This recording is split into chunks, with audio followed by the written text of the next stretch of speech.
Yo, welcome to Canucks Last Week, where I try to cover everything Canucks hockey in three minutes or less. What are you doing? What does it look like I'm doing? I'm doing our intro, idiot. No, I mean like, what are you doing? It's St. Paddy's Day, bro. Here, have a beer. St. Patrick's Day is tomorrow. We're filming this on a Thursday because we don't have time. That's why we're not covering the Dallas Stars game, remember, man? Shh. Dude, relax. Every day is St. Paddy's Day when you're a Canucks fan. It's part of our drinking culture. How many beers have you had? Dude, honestly, I couldn't tell you, man. I decided I needed a change-up after watching that Boston Bruins game, and now I'm here. Sorry about that, guy, but yeah, that Boston Bruins game, let's talk about how painful that was to watch. The Canucks came into the third period with a 3-2 lead, which I almost forgot about, and to be honest, the Canucks played pretty well in the first two periods. Marcus Granlund had 2 goals with the Sedin twins, which puts him at 19 goals on the season. Who would have guessed that? And while I think he's overachieving a little bit just because he's getting a lot of ice time playing with the Sedin twins, it's nice to see, and it's definitely not something I would have expected, especially when I first heard about the Hunter Shinkaruk Marcus Granlund trade. Granlund is one of the best bang for your buck players right now in the NHL, as we have him signed for 2 years at $950,000 or something close to that. So yeah, the Canucks are getting a lot of value out of Marcus Granlund. So yeah, the Canucks have a 3-2 lead going into the third period, and what's that? Is that a bird? Is it a plane? No, it's the rat-looking submarine-hitting cheap shot artist that is Brad Marchand, and he just decides to, I'm gonna wake up in the third period, let's win a hockey game, and he scores a hat trick! Of course it had to be a hat trick! Somewhere Ian McIntyre is going, wow, the Canucks are losing and the fans still aren't happy. How can we ever satisfy them? And to that I say, I would have been effing pleased if the Canucks lost 5-3 and Brad Marchand only had 2 goals. But no, of course he had to score a hat trick. But I digress. So now let's talk about 2 Canucks prospects who are currently playing in the NCAA, Brock Boeser and Adam Gaudette. Brock Boeser is probably the Canucks' best prospect right now, and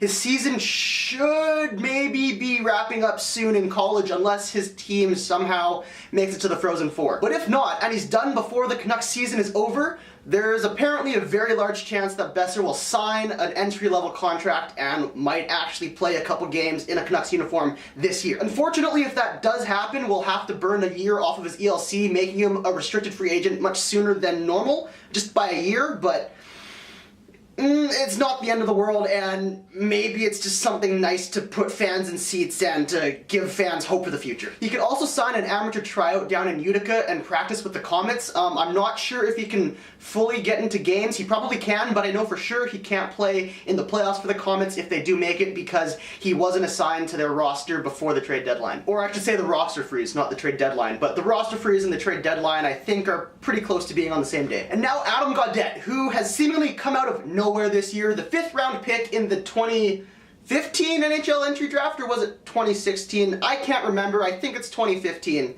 Yeah, because he played in college last year. Yeah, 2015. He's putting up some crazy numbers in the NCAA right now on a very, very strong Northeastern team that just got knocked out of the playoffs. And it looks like he'll be spending another year in college, which, no problem for me. 3 years in college, totally fine. He'll get stronger, he'll grow into a leadership position.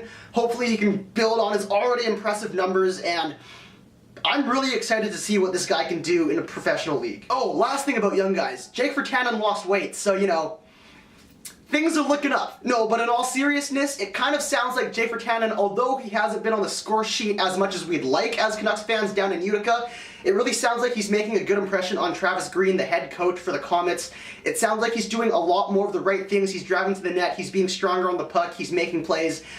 I think his chances will come. I'd love to see him in the playoffs down in Utica because I think that's where his game is going to shine. He's going to be the guy who's forechecking, kind of like a Rafi Torres kind of guy in the Canucks 2011 playoffs run. A high energy guy, can use the body, can put the puck in the net as well. Yeah, it sucks that we used the 6th overall pick on a middle 6 winger when there was Nikolai Ehlers and Willie Nylander still on the board, but at this point, if he can develop into a legitimate 3rd or 2nd liner in the NHL, I'll take it at this point. Last thing I just want to quickly mention, I'll leave the links down in the description if I can find them again. There's 2 articles that I saw today. One is Alex Burrows' Players Tribune article about just his time in Vancouver, and if you're a Canucks fan, or if you're a hockey fan, honestly, give it a read. It's a great article, and if you're already a Burrows fan, you're going to love him even more, and if you hate Alex Burrows, then please read this article. Yeah, he's still a pest, and yeah, he's done some questionable things, and sure, you can still call him a garbage can, but you will also see a different side of him that maybe you haven't seen before, so I highly recommend you check out that article. The second article I want to link to is talking about Jannik Hansen on the top line of the San Jose Sharks with Joe Thornton and Joe Pavelski, and just how apparently one of the Sedin twins told Johan Hedberg, the assistant coach of the San Jose Sharks, that he felt Jannik Hansen would fit very nicely on that top line because Joe Pavelski and Joe Thornton kind of play similarly to Henrik and Daniel Sedin. So I thought both of these reads are very interesting, especially if you're Canucks fans. And yeah, thank you guys so much for watching. I hope you enjoyed it. Please, please, please have a safe St. Paddy's Day. Don't drink and drive. Drink responsibly. Yeah, I'll see you guys next week.